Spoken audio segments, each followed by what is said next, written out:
Good morning my dear friends. இன்றைக்கி கம்பு மாவில் எப்படி நூடுல்ஸ் நம்மளே வீட்டில் தயார் பண்ணுறது, அது எப்படி வந்து ரொம்ப நாளைக்கு ஒரு 3 மந்த்ஸுக்கு பக்கம் ஸ்டோர் பண்ணி வைக்கிறதுக்கு எப்படி பண்ணுறது, இல்லை இமிடியேட்டாக இன்ஸ்டண்ட்டாக செய்கிறதுக்கு என்ன பண்ணுறது அப்படின்ற டீட்டெயில்ஸும் உங்களுக்கு இந்த வீடியோவில் கிடைக்குங்க. உங்களுக்கு தேவையான டிப்ஸ் நிறைய இருக்கிறதுனால ப்ளீஸ் வீடியோவை ஸ்கிப் பண்ணாமல் பாருங்கள். அதுக்கு முன்னாடி நம்ம சேனலை ப்ளீஸ் சப்ஸ்கிரைப் பண்ணிவிடுங்க. இதுக்கு தேவையான பொருட்கள்: கம்பு மாவு ஒரு கப்பு, எவ்வளோ எடுக்கிறோமோ அதில் பாதி பச்சரிசி மாவு, பாதி மைதா மாவு. கம்பு மாவுக்கு ஈக்குவலாகவே கோதுமை மாவு போடுறதுனால போடலாம், இல்லை பாதி போடுறதுனால போடலாம், அது நம்ம விருப்பங்க.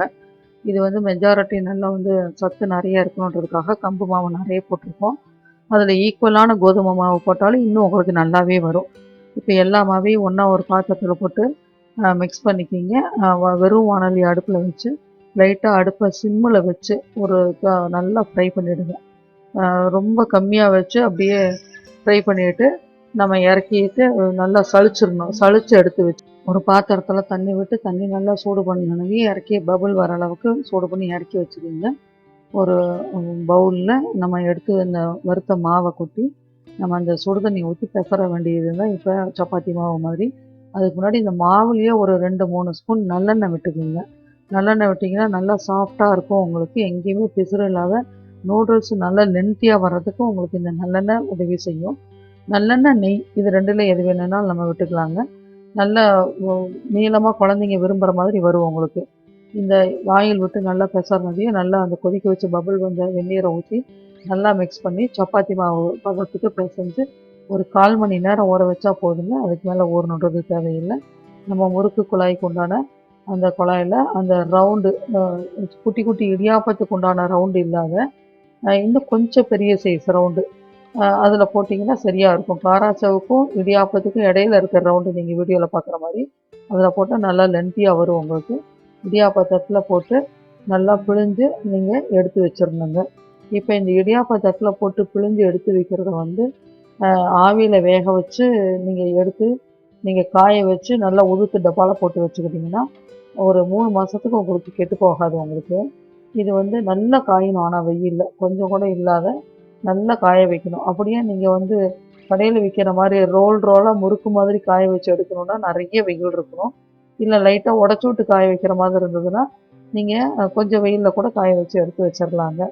இல்லை ஆவியில் வேக வச்சு தான் நான் இப்போ இன்றைக்கி உங்களுக்கு இந்த மெத்தட் காமிச்சிருக்கிறேன். இடியாப்பத்தட்டில் வச்சு வெந்ததுக்கப்புறம் எடுத்து நீங்கள் நல்லா வேக வச்சு காய வச்சு எடுத்து வச்சுக்கிட்டோம்னா நமக்கு வந்து எந்த புழு பூச்சியும் வராது, நல்லா இருக்கும். அப்படி இல்லைன்னா வெயில்லையே வடாம் பிழிகிற மாதிரியே பிழிஞ்சு நம்ம காய வச்சு எடுத்து வச்சுக்கிறது இன்னொரு மெத்தடுங்க. அந்த மாவுலேயே கொஞ்சமாக லிட்டிலாக வந்து சிறிது மஞ்சள்தூளும் ஒரு 2 பச்சை மிளகாய் அரைச்சி போட்டால் எந்த விதமான உங்களுக்கு புழு பூச்சியும் அன்றதுக்கு வாய்ப்பு இல்லைங்க. இப்போ இது வந்து நம்ம காய வச்சு எடுத்து வைக்கிற மெத்தடை நம்ம முடிச்சாச்சு. இப்போ வந்து இன்ஸ்டண்ட்டாக செய்கிற மெத்தட் எப்படின்றத நம்ம இப்போ பார்க்கலாம். ஒரு வாணலியில் ஃபுல்லாக தண்ணி விட்டு கொதிக்க விட்டுருணுங்க. அடுப்பில் வச்சு அந்த தண்ணி வந்து நல்லா ஹீட் ஆகணும். அதில் வந்து ஒரு 2 ஸ்பூனு நல்லெண்ணெய் நம்ம விட்டுட்டோம்னா உங்களுக்கு அந்த பிழிகிற அந்த நூடுல்ஸ் ஒன்றோடு ஒன்று ஒட்டாத ரொம்ப அழகாக அருமையாக அப்படியே உதிரி உதிரியாக வர்றதுக்கு வாய்ப்பு இருக்குது. இதை அடுப்புலேயே வச்சு முறுக்கு குழாயில் பிழிகிற மாதிரி தான் பிழியணும். அப்போ தான் நீளமாக வரும், லென்த்தியாக வரும். குட்டை குட்டையாக வேணும்னா கூட கட் பண்ணி போட்டுக்கலாம் நம்மங்க. ஆனால் மாவு நல்லா ஃப்ளெக்சிபிளாக இருக்கிறதுனால நல்லா நீளமாகவே வரும். இதில் முக்கியமாக நோட் பண்ண வேண்டிய பாயிண்ட் வந்து நல்லா வெந்நீர் கொதிக்கணும். கொதிக்கும் போது தான் வந்து நல்லா வேகும், ஒன்றோட ஒன்று ஒட்டாது. இல்லைன்னா மாவாயிடும். ஒட்டிடுச்சுன்னா அது நல்லா இருக்காதுங்க. ஆயில் விட்டுருக்கிறதுனால ஒட்டாத உங்களுக்கு வந்துடும்.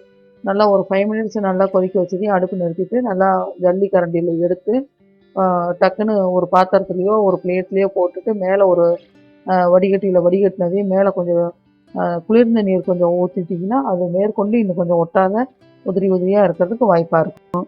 இப்போ ஒரு வாணலி அடுப்பில் வச்சுட்டு அதில் ஒரு 2-3 ஸ்பூன் ஆயில் விட்டுக்குங்க. நம்ம எப்போ போல் நூடுல்ஸ் எப்படி செய்வோமோ அதே மெத்தடில் செய்ய வேண்டியதான்.